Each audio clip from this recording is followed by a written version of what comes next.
Alors bonjour à tous, aujourd'hui je reviens vers vous pour faire une petite capsule vidéo que j'insérerai par le biais du lien internet dans la correction du TP, donc ce TP qui aborde les dérivés, sens de variation et maximum. Donc on a vu ensemble en visioconférence, mais au moins vous aurez la correction avec la vidéo commentée par moi-même. Alors du coup, je vous ai remis ici le référentiel, bon, ce qui apparaît au programme, je passe dessus, vous l'aurez vous dans le document si vous voulez regarder un peu plus précisément, et je vais direct dans le vif du sujet. Donc on nous dit que Justine, notre problématique, c'est Justine qui est élève en terminale bac pro SSP, a un petit frère âgé de 12 ans qui s'inquiète de sa petite taille en comparaison de celle des filles de sa classe. Et donc la problématique pour nous, c'est de savoir si le petit frère donc de Justine, est-ce qu'il a raison de s'inquiéter ou non. Première question, en faisant appel à tes connaissances, penses-tu que le petit frère de Justine doit s'inquiéter? C'est la compétence s'approprier, c'est-à-dire qu'il faut essayer de bien lire ce qu'on nous dit, et puis il y a sûrement des informations intéressantes, et puis analyser, en tirer une conclusion. Le petit frère de Justine, il a 12 ans, du coup il est au collège, et vous avez dû remarquer vous-même, quand vous étiez au collège, que souvent les garçons sont plus petits que les filles, parce que la puberté chez les garçons arrive un peu plus tard que chez les filles, donc ce qui engendre que leur croissance souvent est un peu plus tardive. Donc c'est ce que j'ai remis ici, la puberté arrive souvent plus tard chez les garçons que chez les filles, ce qui pourrait expliquer la petite taille du petit frère de Justine. Bon, c'est hypothétique parce qu'il peut y avoir d'autres raisons. Alors, du coup, pour essayer de comprendre un peu mieux, donc on vous dit en cherchant sur internet, Justine a trouvé deux fonctions mathématiques qu'on appelle f et g, modélisant la vitesse de croissance de la stature ou de la taille des filles, la fonction f pour les filles, et g pour les garçons lors de la puberté. La vitesse de croissance des filles est définie pour un âge qu'on va appeler x, qui appartiendra à l'intervalle 10,5, 14,5. Donc ça veut dire qu'on va regarder la vitesse de croissance des filles entre 10 ans et demi et 14 ans et demi. Et donc la relation qui permet de calculer f de x, c'est-à-dire la vitesse de croissance des filles, c'est moins 1,31 fois x au carré plus 32,35x moins 192,05. Celle des garçons, c'est une autre fonction qui, elle, a été représentée sur l'intervalle 12,5, donc 12 ans et demi jusqu'à 16 ans et demi, par la relation g de x égale moins 1,32 fois x au carré plus 38,5x moins 271,72. Ouvrir GeoGebra est le document sur lequel il y a les courbes de croissance, et dire si ces courbes confirment la réponse précédente. Alors du coup, GeoGebra, je vous enverrai le fichier, mais si vous l'avez pas sur votre ordinateur, ça vous servira pas à grand chose. Donc là, je vais regarder. Moi, je l'ai fait, je l'ai ouvert. Donc vous avez deux courbes, la courbe F, là, qui correspond à la vitesse de croissance des filles, entre 10 et demi. Si on regarde ici, le premier point, il est à 10,5. Il commence à un âge de 10 ans et demi. Et là, ça s'arrête à 14 et demi. Et pour G, ça commence à 12 et demi. Ça s'arrête à 16 et demi. Alors, juste un petit rappel. Dans GeoGebra, on avait vu ça donc en seconde, en première. Pour tracer une fonction, on va directement dans la barre de saisie et faut taper la fonction. Donc là, par exemple, si je vais dans la barre de saisie, il y a le petit clavier qui apparaît là, et puis grâce à ce petit clavier, je vais avoir accès à différentes fonctions. Donc il suffirait que je tape f de x égale moins 1,31, alors je vais agrandir un peu, moins 1,31 x au carré plus 32,35x moins 192,05, et automatiquement, donc on pense bien utiliser pour taper ça uniquement les nombres, les opérations et les virgules ou les points du pavé numérique, d'accord? Si je tape ça, il me tracerait la fonction f, mais pas seulement de 10,5 à 14,5, mais pour n'importe quelle valeur de x. Donc là, en fait, la courbe, elle se prolongerait avant 10,5 et elle se prolongerait après 14,5. Pour pouvoir faire en sorte que on ne représente que ce qui se passe entre deux valeurs, entre 10,5 et 14,5, là, il faut taper dans la barre de saisie, donc on commence à taper fonction, et plutôt que donc taper directement la fonction, ici, vous avez différentes façons de rentrer une fonction. On pourrait cliquer sur le deuxième, fonction, et là vous voyez qu'il y a une parenthèse, donc là, dans la parenthèse, il va falloir écrire la fonction, donc ce que j'ai dit au-dessus, moins 1,31x au carré, plus 32,35x, moins 192,05. Ensuite, 2, c'est le point de départ, donc là, il faudrait lui dire qu'il faudrait commencer à x égale 10,5, et a, c'est l'endroit où vous voulez arrêter la représentation de la fonction. Là, du coup, il faudrait mettre 14,5 pour la fonction f.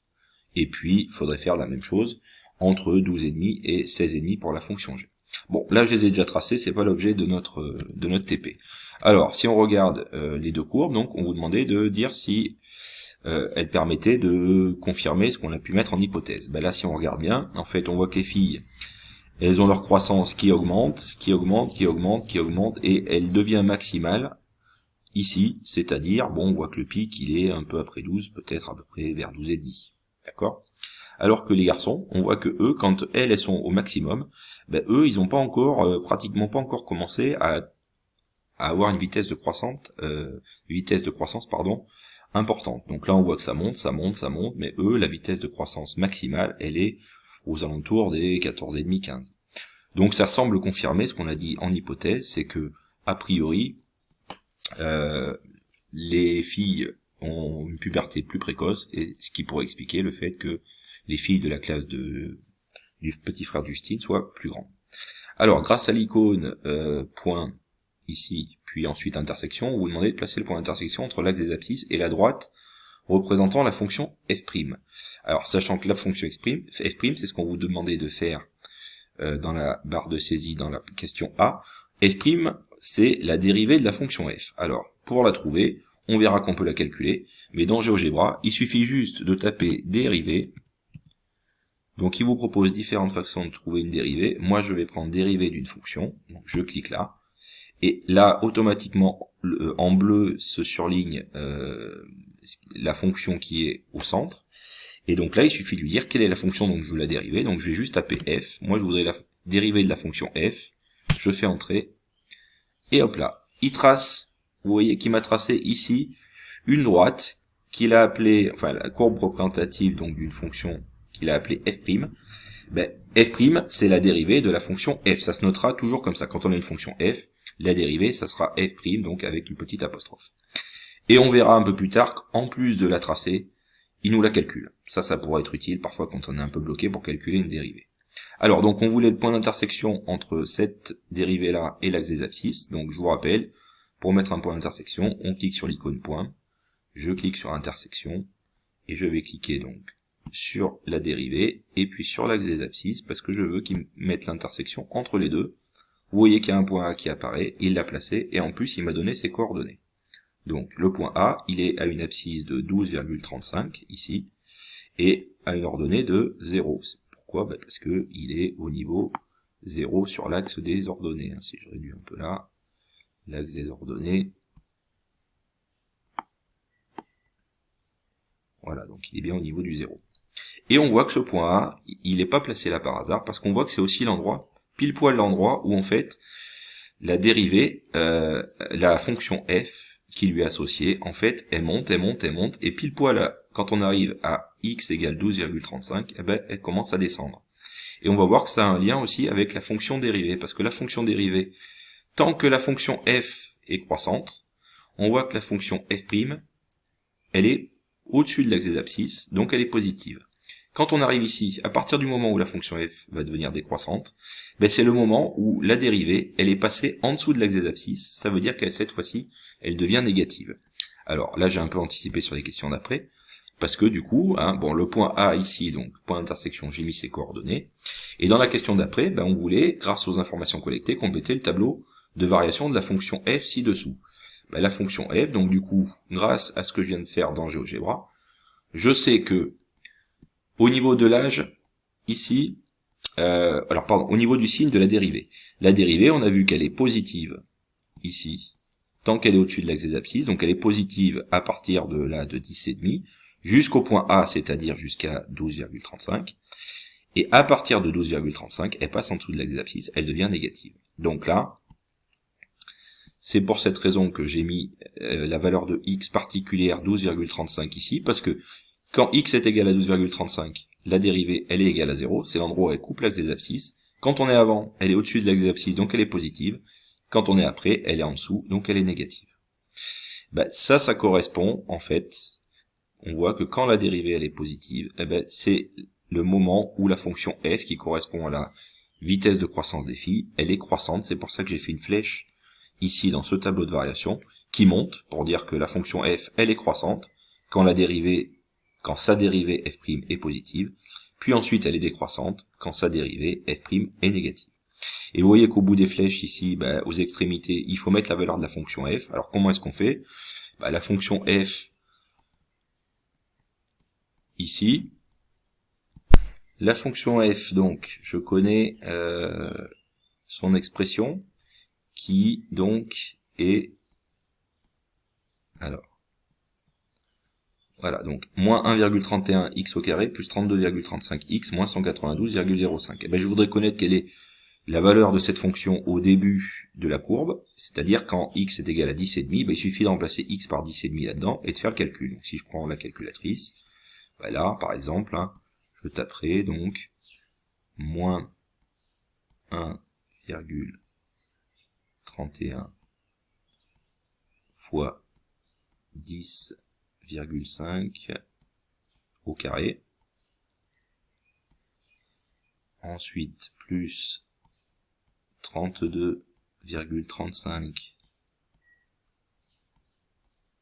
fois 10,5. À chaque fois que je vois x, hein, je le remplace par la valeur qui correspond. J'ai mis 1 fois 10,5 moins 192,05. Ok, j'ai remplacé par 10,5. Je regarde, ça fait environ 3,2, 3,19. Et ben donc, si vous regardez bien, c'est ce qui correspond à la valeur que j'ai mis au début de ma flèche, ici. La fonction f, qui est dans cette ligne-là, j'ai remplacé x par 10,5, j'ai obtenu environ 3,2. Puis j'ai fait la même chose en remplaçant x par 12,35, parce que je sais que c'est à cet endroit-là qu'il y a le maximum, ça peut être intéressant, donc j'ai trouvé 7,7. Et enfin, je fais pareil avec 14,5, j'ai trouvé 1,6. Dernière question, donc, en déduire à quel âge les filles ont leur pic de croissance. Bah, du coup, d'après ce qu'on vient de voir là, on sait précisément que le maximum de la fonction f qui correspond à la vitesse de croissance des filles, le maximum, il est obtenu quand x, donc quand l'âge des filles est égal à 12,35, donc entre 12 ans et 12 ans et demi.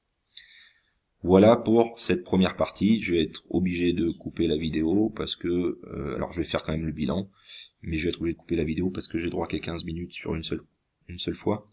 Donc en bilan intermédiaire, hein, bah, on vient de voir que lorsque la dérivée d'une fonction elle est de signe positif, c'était le cas quand on était avant 12,35, la dérivée était positive, bah, du coup la fonction était croissante. Inversement, après, quand on a dépassé 12,35, la dérivée devenait négative. Dans ce cas-là, la fonction était décroissante.